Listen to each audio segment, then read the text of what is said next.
Welcome to AudioPath, where we let you in on our experiences, insights, and real-life scenarios working in the music industry. I'm Trent, and I've been a studio owner and operator, a music venue owner and operator, and a musician. And I'm John. I've been a mix engineer, mastering engineer, live sound technician. And together, we've got 30 years of experience in the music industry. Whether you're an artist, an engineer, or somebody who just really likes music, these stories are for you. Come with us as we pull back the curtain of the music industry. And let's take a walk down the audio path.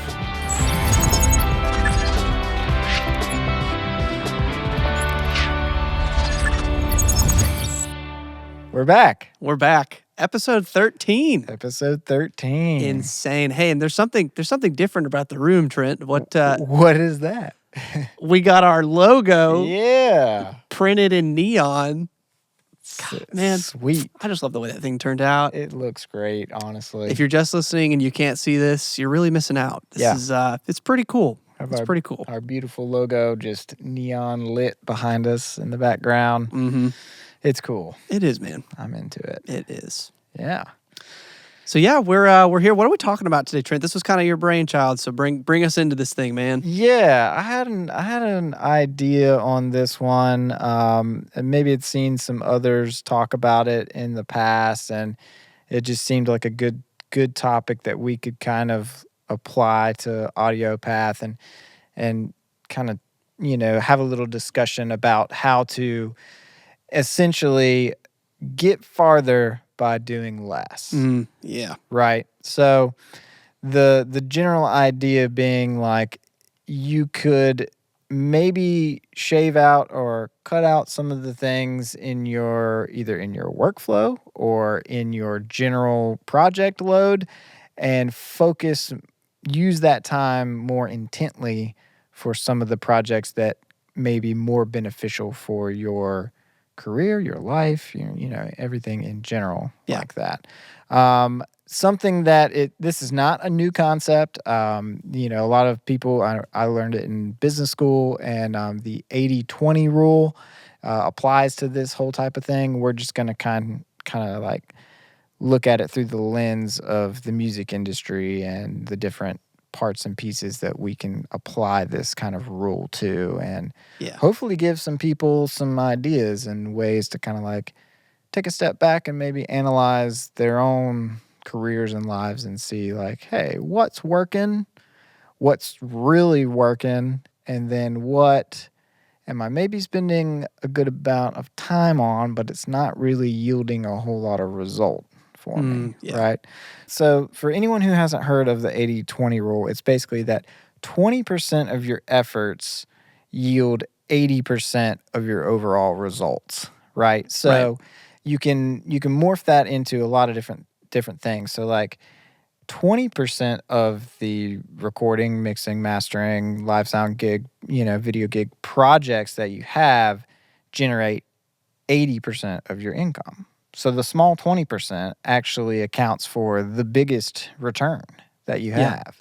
And you've found that is I found true that is very true. I started to notice once I heard about this, because you can like 80-20 analyze so many different things. You can analyze your system of how you back up your files and say, like, what am I doing that's at, it can be, very micro or very large macro, And so I started to analyze, my own business with the studio and like what was, working there and what was doing fine, but maybe wasn't yielding as much results. And I noticed that like a lot of my return customers were the ones that if I looked at, especially at the financial sheets, like, they were the ones that were spending the most time in the studio and therefore yielding 80 or the most results. And it's not exact. Like you'll see if you start to analyze this and really get down into the numbers,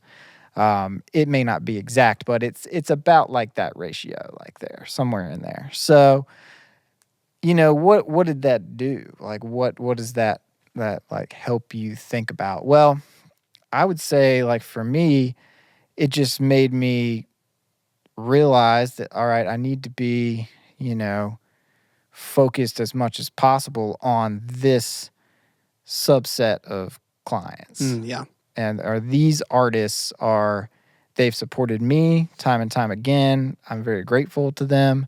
I want to treat everyone the same, but at the same time, like, I think it's okay to prioritize some people that have obviously been with you for a long time. Yeah. Yeah.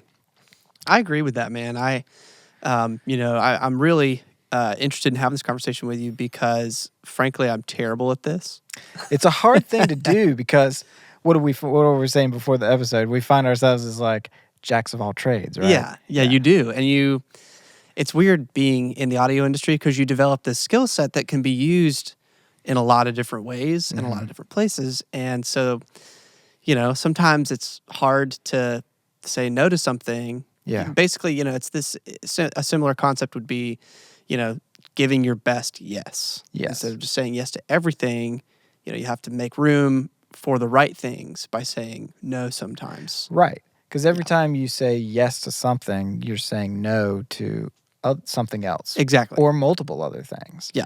So, choosing wisely and making sure that the amount of time that you have in the week is allotted to the right things. Yeah. Right? Yeah. Totally. Inside work, outside of work. Same principle there. Yeah. So to get back to this 80-20 rule that I've heard you talk about before, even kind of offline. Yeah. So have you always been that way, or how did you find that this is something that you really want to work on? I mean, talk to me about your process of getting to the place where you're like, I'm going to really try to focus on this 20%. Sure. So, no, it definitely wasn't something that I've always been like a keen to. And I mean, even though I learned it in business school, before really getting into, the studio and everything else, but I wouldn't say that I was attuned to it. Like, I wasn't maximizing on it. And I think that was okay. And, for anyone listening who's like just getting started on their audio path. That's right. Yes. It's okay to try as many or a lot of different things. In fact, I would encourage it. I would say you should get out there and, take the live sound gig, even though you feel like you're more of a studio guy, as long as you can handle it, right? Try your hand at video work if it's something that you're interested in. I'd say try more, and then you'll see it may take a little bit of time. Like, I would say, it took a couple years for me to really like feel like, okay, where's my niche, right? Where do I really like to be, and like, where should I stay? Or if I go over here and work in this, aspect of the industry for a bit, like, how much time do I spend over there? Is this just a every once in a while thing, or does this become a part of my normal monthly, yearly, like, schedule, right? And so, like I said, I wasn't attuned to it in the beginning, and I would say only probably about 5 or 6 years ago, I heard it come back around. Actually, on another podcast I was listening to. Nice. And was like, hey, I remember that. Maybe I should analyze myself or business a little bit better with that and see if that rings true. See if I can make, that 80-20 actually apply and if it's accurate. And sure enough, I started to do that and it worked. And it even works like, this is wild too, because I started to like think about it a lot on like everything. And it's like, I don't know, I might have 30 microphones, but I only really use mostly 20% of those 30 microphones over and over and over again. Yeah. And I use the other ones, but they are more sparingly. They're more like application based, so they just don't come around quite as often. And now some people will take this pretty far. They'll be like, well, we should probably sell some of those other ones. It's like, well, yeah, you could, because you'd be fine with your tried and trues, the ones that you do use more often. But, when you have that special application, you need that one. You might want that one back, right? Yeah. So I have an entire mic locker that I don't even reach for, man. I use See? the same like 5 mics for everything. See, It's like- that applies pretty well. It then. does, Yeah, truly. I'd never yeah. thought about that. Yeah. But man, it's You like, might be a 90-10. I might be, man. Yeah. I'm like, give me an SM57 That's right. and let's just call this a day. That's it. We got it going. Totally. Yeah. So it's stuff like that you can apply and like, so equipment, you can analyze it that way. Client, like the artist that you're working with, I think is easy to apply there.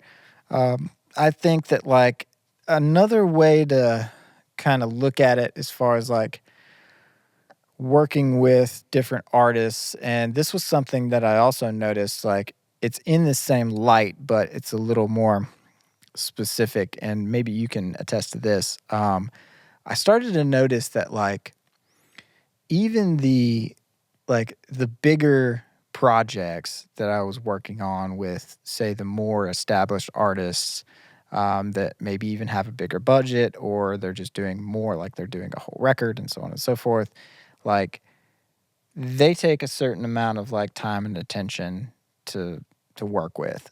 But I started to notice that like some of the like smaller one song projects from artists that have just kind of getting started were almost taking as much time and attention as some of the bigger ones. And I was like, what is going on? We're doing one song here. Why are we spending so much time on it, right?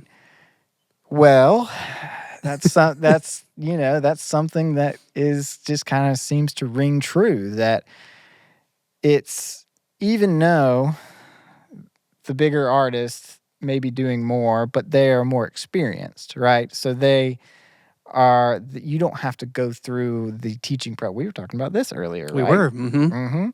And so, you don't have to go through the process of kind of teaching them how the process is going to go, which, is fine. And I work with a lot of younger artists that are just getting going, and I like that. Like I have certainly a portion of my yearly schedule that I hope that is filled with up and coming artists to try to nurture a little bit and try to help them get started.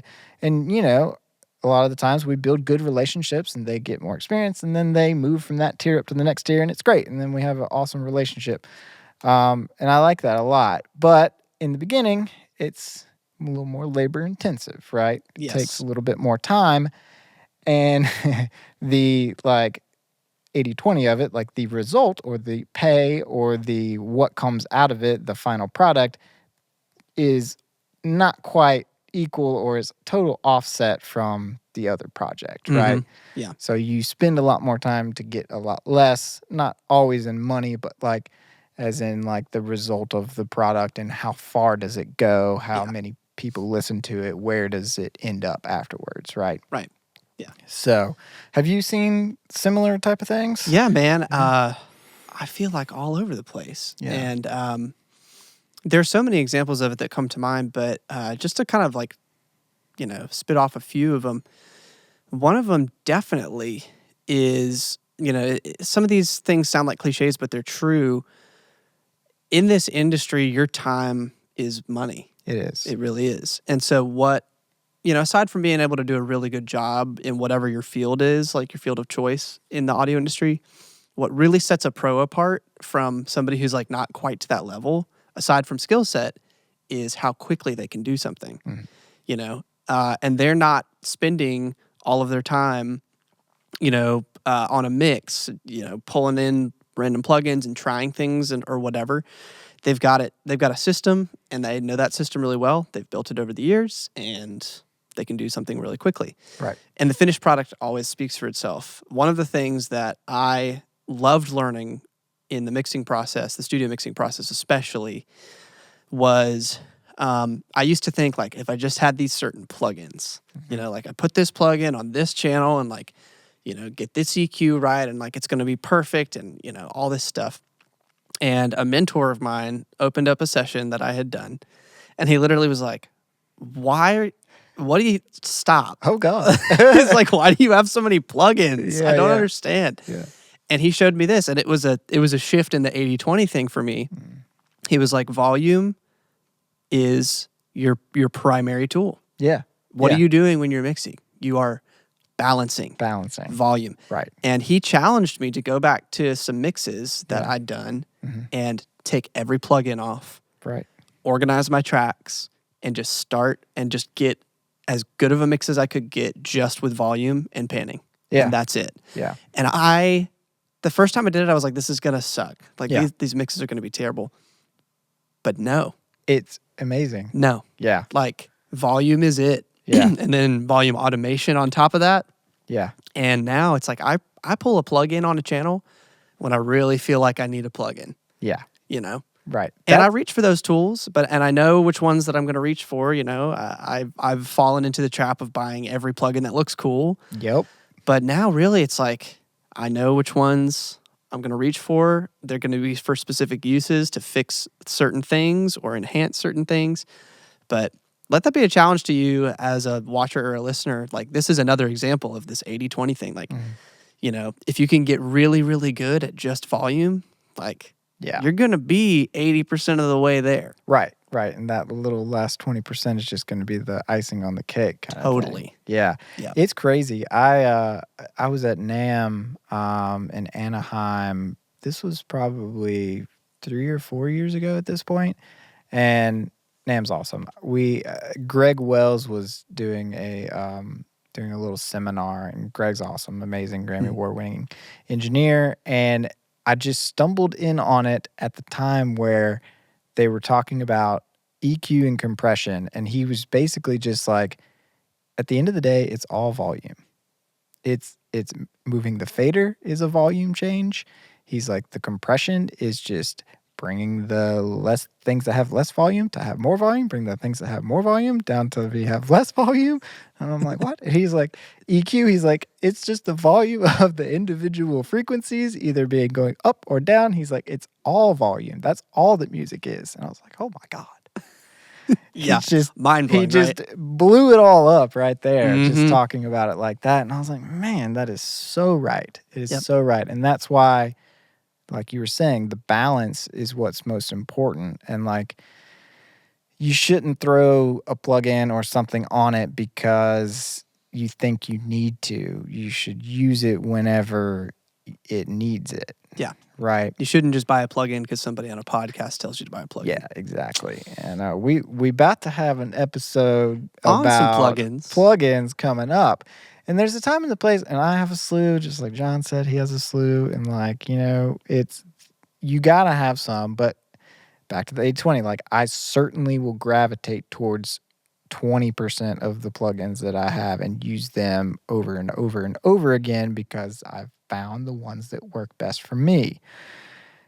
And the other ones just sit there, you know, but occasionally you pull and you get a little, you know, an idea and you're like, that thing would be good. Mhm. Or you're scanning through the list and you're just like, let's just pick one randomly and see what it does. Sometimes some really cool stuff can come that way. I agree. Yeah. So don't take this 80-20 thing like too strongly to heart. You shouldn't just be like eliminating a lot of your, you know, but that's not a bad thing to think about as well. Like, once you find what an 80-20 or what is working the best and what is, like, you know, just working enough, you can eliminate some of that and then you can re-80-20 that amount and see what of that is working. And then you can kind of work your workflow, your equipment, your client list, your whatever through this thing a number of times to really, you know, whittle it down to the best of the best. Yeah. But don't take that too far. Yeah, Yeah. I would agree. Yeah.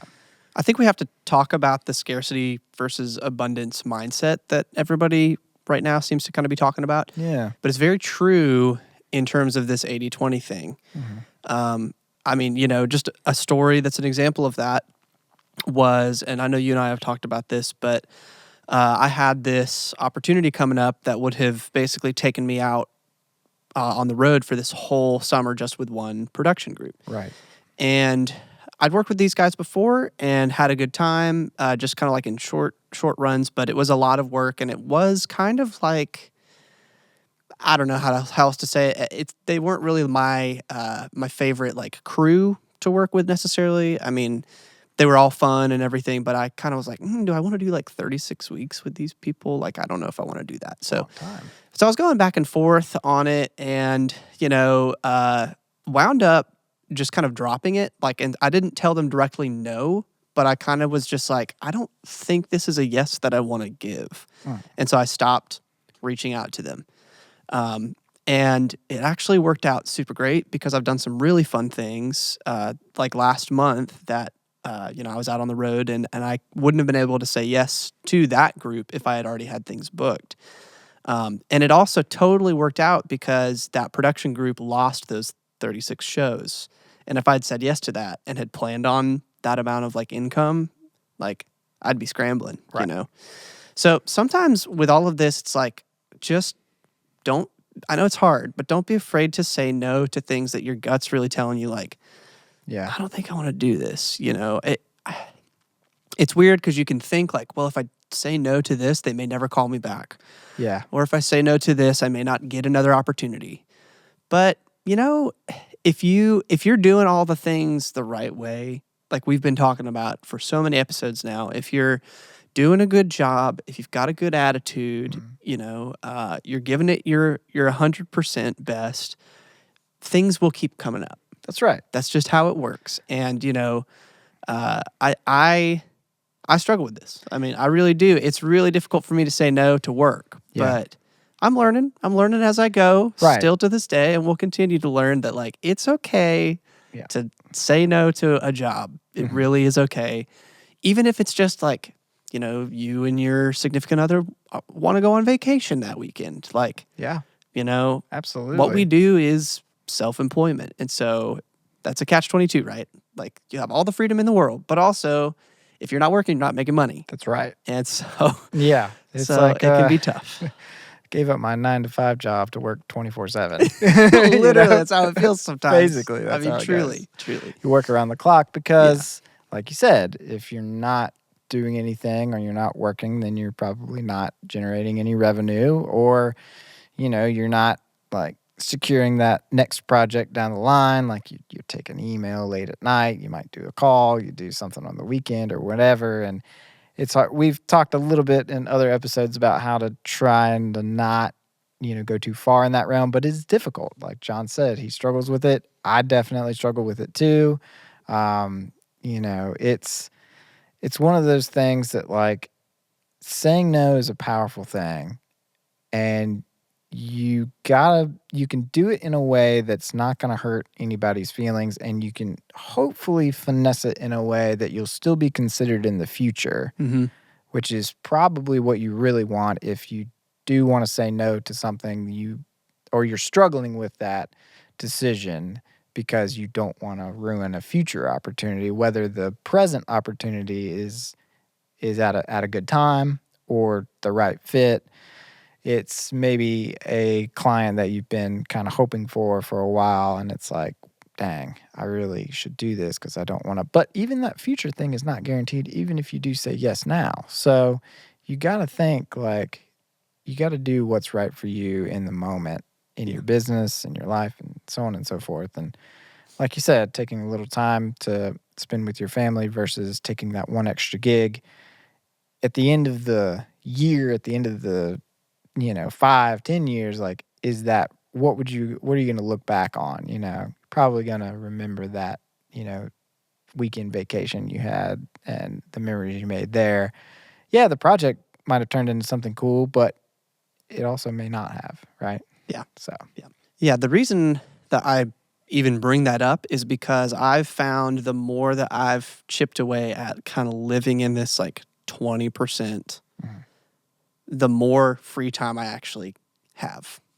Because by saying no to the right things and saying yes to the right things, and those yeses tend to be kind of like repeat clients. Yep.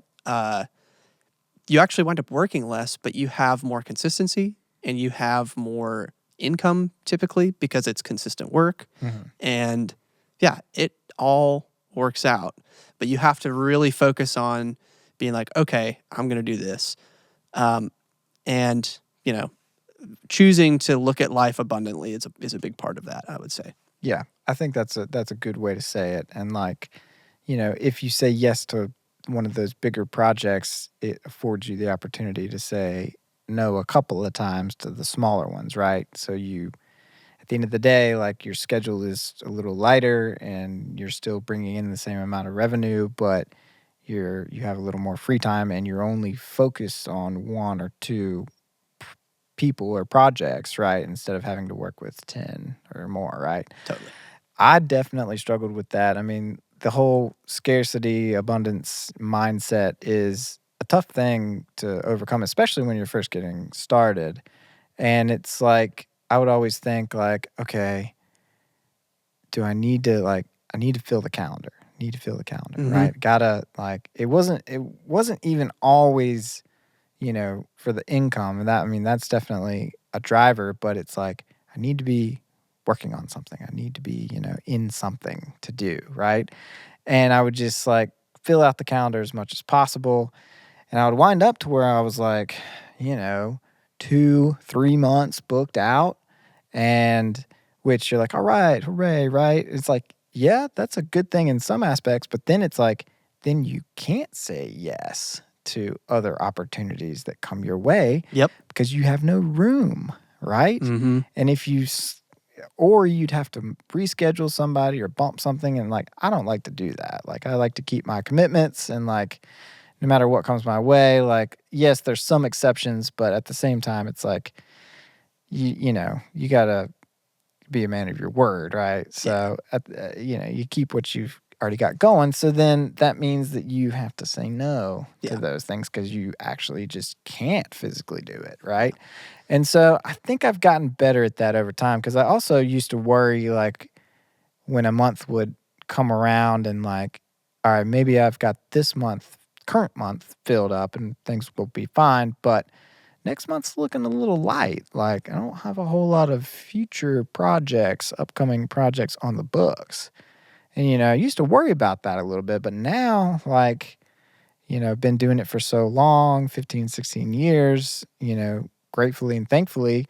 But, like, if I just let it go and just focus on what I'm working on currently, they'll come in. Yeah. The emails will roll in, the calls will continue to roll in, and it usually happens kind of right on time. Mm-hmm. And so I try not to stress too much about it. And then I've also gotten to a point that, like, if I do miss a couple days out of a week and it's just like, then I just take a little bit of time off. Mm-hmm. And that's a good thing. That's kind of what you should be striving towards is being flexible enough that, you've met your monthly requirements and then you've got some cushion in there that you can, if another project comes that you want to do it. If one that you don't really care about comes, just say, sorry, either can't do it this month or not really interested. Right? Yep. Yeah. Yeah. Part of what we're talking about here is also just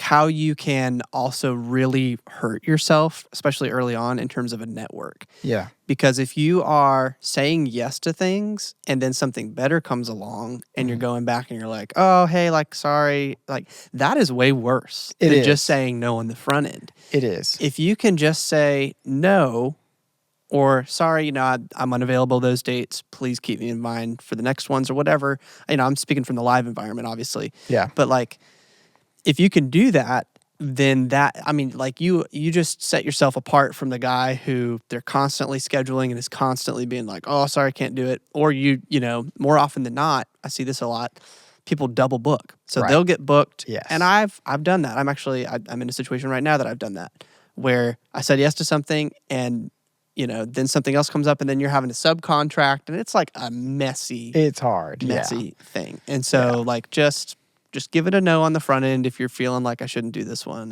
and it'll all work out. And work really does come when you need it. Yeah. Like it does. And usually a lot of that is because for me it's because I've built a network over time, and that's really the way this industry works, right? Like it's networking. It's just being consistent with people, being upfront with people, showing people on the first time that you can do a good job, that you're not going to be a jerk or anything, and building trust. Yeah. Building trust. And that's Exactly. where networking happens, is building trust with people. Exactly. So. And, it's like you saying no to that other one, and because you have a prior commitment, and the project that you're committed to, although they're none the wiser in that situation, right? But you're following through on that, and it will show your reputation that, John is always going to be there. Of course, people get sick, so on and so forth. But when John says he's going to do a project, he's going to do it at the time that he says he's going to do it. Instead of like, well, he said he was going to do it, but he keeps rescheduling me, or like, I just don't know how to like become a priority with this guy. Maybe I should go somewhere else. Yeah. Right. Mm-hmm. And like, but like saying no to something else versus yes and overdoing yourself is definitely getting further by doing less. Yeah. Right. Yeah. There's a Bible verse that says you'll let your yes be yes and your no be no. Oh yeah. And that's just kind of a motto for me. Mm-hmm. It's like, if I say yes, it's going to be an absolute yes. If I say no, it's like, nope, this is going to be a no. Right. But again, it's hard. I try to be that way as much as possible, but sometimes I'm not perfect. Yeah. Well, we all are that way for Right. sure. Yeah. Shifting gears a little bit, but it's similar to what Okay. we're talking about. This is kind of how I wound up like solidifying myself as a mastering engineer. Was Okay. Yeah. trying to really focus in on the 20%. Yes. And, if you're just tuning in, definitely go back and listen to some of those previous episodes where we talk a little bit about how we got to what we're doing now. But I just love mastering and fell in love with it. And now it's like, okay, I am totally going to take a mastering job or two over a mixed job, just hands down, like as far as my studio work goes. Yeah. And part of that is being willing to say from that place of abundance, hey, you need somebody to mix? I don't really do that. But I know a guy who can do it for you. There you go. And let me recommend you to them, Right. or whatever. I still mix. I enjoy mixing. But at this point, I only want to mix very specific genres of music. Mm-hmm. And if someone comes to me and it's not one of those genres, I will absolutely give them a solid recommendation. Yeah. But I'm going to tell them no if they're coming to me with something that's just not something that I necessarily want to work on. Yeah. And part of that is for me, yeah, but it's also really for them. Like, It is. you should find a mix engineer that works in your genre and like knows your genre really well. Yeah.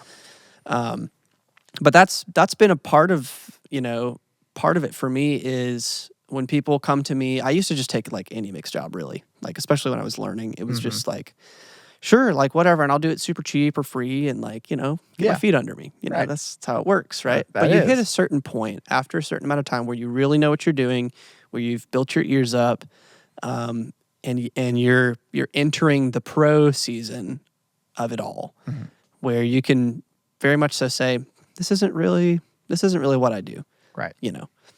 But here's somebody else. Right. You'll that will be pretty clear, like after a certain amount of time, what you gravitate towards. And Yeah. like you may surprise yourself. You might find that you like some things that you didn't think you would. Mm-hmm. But that's the beauty of trying a lot of different things. Yeah. But yeah, I understand that 100%. I mean, there's a couple of different genres that I don't claim to be, super proficient at. And so when such clients come to me for those 2 or 3 different genres, I actually know other people that I can send them to. Yeah. And that's another thing, like, it's hard to tell someone no, but if you can tell someone no, but I have an option for you, then that can preserve a relationship, and it can just, just kind of paying it forward a little Totally. bit there, right? And they develop trust with you. Exactly. I mean, that's a really Especially humble if you give place. them a good recommendation. Yes. Right, yeah. That's a humble place to come from. Being like, hey, this is just you wouldn't like what I could do for you here. Right. You You and that's what I say usually in my email. It's like I haven't spent a whole lot of time on this particular genre. And so I think you will be happier with the final product if you went with, XYZ Yep. studio. So, and you never know. Like sometimes, like most of the time they'll be like, "Yeah, thank you, that's great. I'll contact them," and then that may be the end of it, right?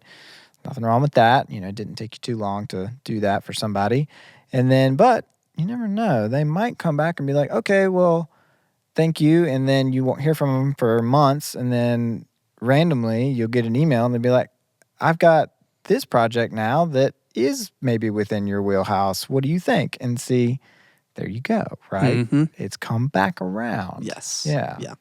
And at moments where I've looked at the calendar and been like, don't have a lot going on Yeah. here or whatever. Yep. I mean, probably 50% of the time, what winds up happening is a recommendation from somebody else in my network that comes along. Yeah. And Yeah. they're like, hey, this guy, needs his worship song mixed or whatever. And Right. like, that's not really my thing, but I know it's your thing. You want to do it? And I'll be like, sure, sweet, Absolutely. sounds good. Mhm. Or somebody will be like, hey, we've got this, client, we've done a mix for them, and they don't really have a mastering engineer in mind, and I don't really like mastering. Yeah. Would you want to do it? Yeah. And I'm like, cool, yeah, that'd be great. Exactly. Yeah, it works all the time. Like I would get, like, even for our example right here, like I get contacted like, "Hey, I need someone to do a live sound gig. We're using the X32." And I'll be like, "Okay, cool. Like I could probably do it, but I'm a little pressed for time. I'm not sure, but my boy John knows all about the X32. Let me see what he's got going on." There you go. There you and go. see, and that's just kind of the network and how it goes. So, It is, man. yeah. It is. Yeah. very cool. So, yeah, that's it, man. The 80-20 rule. Yeah, I think that's a good place to kind of like wind it down. That one's one that, like, at least for me, is a little bit of a thinker. You can look at it in a lot of different ways, but like try to think about that and leave us some comments. Like if you found something in your workflow or in your career that has, like, you've reflected a little bit and you're like, "Oh man, that totally applies to my situation." Let us know about that. We love to for anyone to share with us what they've got and just start a conversation. Yeah. And if you're struggling with it too, I mean, leave a comment, Yeah, We'd be happy to help you figure out how to move forward. exactly. Yeah. Or shoot us an email, however you want to do it. Reach out to us. We can try to help you analyze it and see, what we could, maybe you could dial some things back or lean into some other things. That's right. Mm-hmm. Cool. Yeah. So, what you working on these days, Oh, John? what are we working on? Let's Let's see here. I just released that song that I talked about a few episodes ago with my father-in-law, actually, Wings of Wax. So that's out now.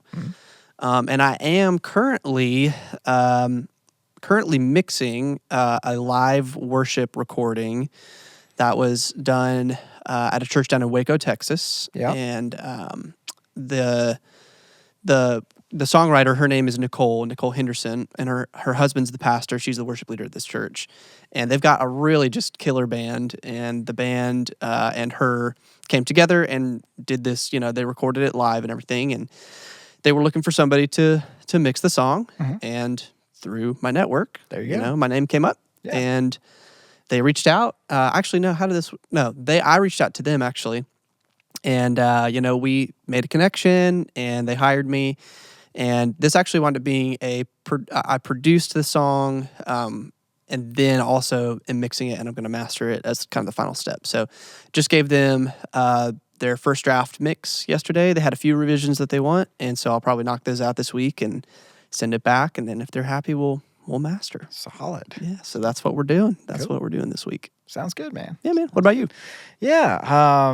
Let's see. I just recently finished up with the Fontanelles. That's right. Which Cool. I need to put a correction out there. It's actually now Les Fontanelles. Les Fontanelles. Yeah, they had to go through a name change because there was actually another The Fontanelles Oh, wow. out there, and they didn't realize that, and so they thought, well, we really like The Fontanelles, so how can we kind of keep it and they can do their thing, we'll do our thing. So they changed it to it's Frenchy, right? Mhm. So Les Les Fontanelles. So anyway, the Les Fontanelles record is done now Sweet. and is out there. It's a full 11 tracks, full LP, and had a lot of fun with those guys. They've become good friends, and it's been a really good one to work on. Awesome. Aside from that, I've got another EP with Jim Ellis, the singer-songwriter from Surf City Topsail area. The first EP is already out. That was the kind of more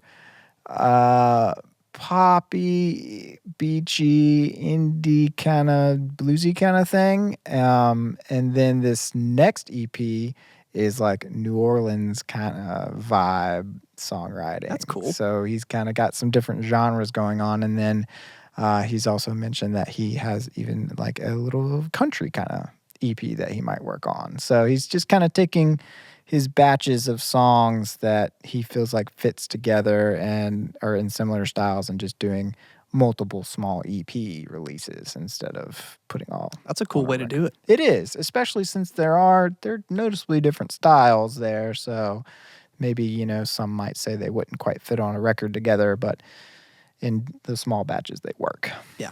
Yeah. Awesome, man. It's been good. So, yep, shoot us a comment. Check us out, like and subscribe. Check us out at audiopathpodcast.com. Yeah, we'd love to hear from you. Let us know how things are going for you and if you were able to kind of get a little bit further by doing a little bit less. That's right. Yep. Well, until next time, Trent. That's right. Steady the path. Steady the path.